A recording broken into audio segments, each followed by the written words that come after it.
আমাদের যে কতটা আনন্দ আমরা সেটা কাউকে বোঝাতে পারবো না।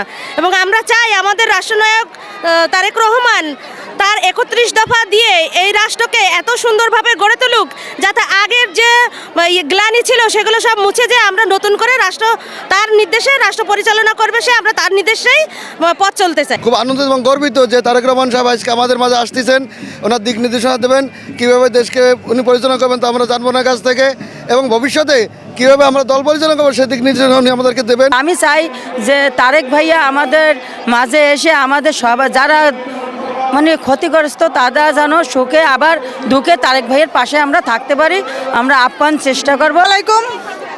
আমরা আপনাদেরকে বুঝাইতে পারবো না আমরা যে কত আনন্দের ভিতর আছি এই দিনটা পাওয়ার আশায়। দীর্ঘ অনেক কষ্টের পর আমাদের এই স্বাধীনতা হয়েছে। আমরা চাই আমার নেতা আমার মার মতো জানি আমাদের দেশটাকে এত সুন্দরভাবে করতে পারে, আমরা জানি তার নেতৃত্বে জানি জীবনযাপন করতে পারি। আমরা খুবই আনন্দিত যে মনের ভাষা দিয়ে বুঝাইতে পারতেছি না যে আর তারেক যে আসছে, আরও আমাদের মা বেগম খালেদা জিয়া যদি থাকতো। আমি বুঝি নির্মাণের শিল্প, সালাম স্টিল বোঝে ডিউরেবিলিটি, সালাম স্টিল মোস্ট ডিউরেবল স্টিল। আরো অনেক ভালো লাগতো আমাদের।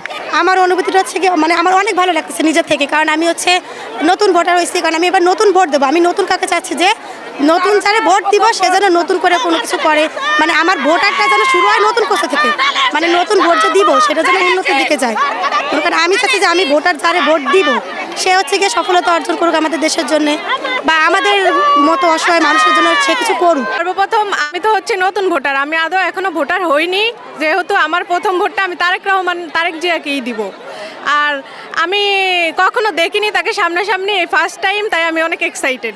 আমার অনুভূতি ঈদের চেয়ে অনেক বেশি যে তারেক রহমান দীর্ঘ 22 বছর পর আমাদের খুলনা আসছে, আমাদের খুলনার মা মাটি তার জন্য অপেক্ষা করে আছে এবং খুলনাবাসী হাসছে। তারেক রহমান আমাদের সাথে মত বিনিময় করতে আসছে যে খুলনাবাসীর কী প্রয়োজন। খুলনাবাসী একটি শিল্পনগরী ছিল, সেটা আপনাদের সবাই অবগত আছেন। বর্তমান খুলনা নগরী স্বৈরাচার আমলে 17 বছর শাসিত হওয়ার কারণে আমাদের শিল্পনগরীগুলো বিভিন্ন কারণে আপনার বন্ধ হয়ে গেছে, অকেজ হয়ে গেছে। সেইগুলো ভাই আসবে, ভাই এসে আমাদের সাথে মত বিনিময় করবে এবং কিভাবে পুনরুদ্ধার করা যায় সে বিষয়ে আমাদের সাথে কথা বলবে। আমরা একটা সৌভাগ্যের বিষয় যে আমরা একজন নেতা পেয়েছি যে আমাদের জন্য সর্বদাই লড়াই করছে এবং লড়াই করে যাবে। আমরা তাকে বিপুল ভোটে বিজয় করে দেশের প্রধানমন্ত্রী করতে পারি, যেন সে আমাদের সকল সুযোগ সুবিধাকে প্রাধান্য দিয়ে আমাদেরকে আগিয়ে নিয়ে যেতে পারে।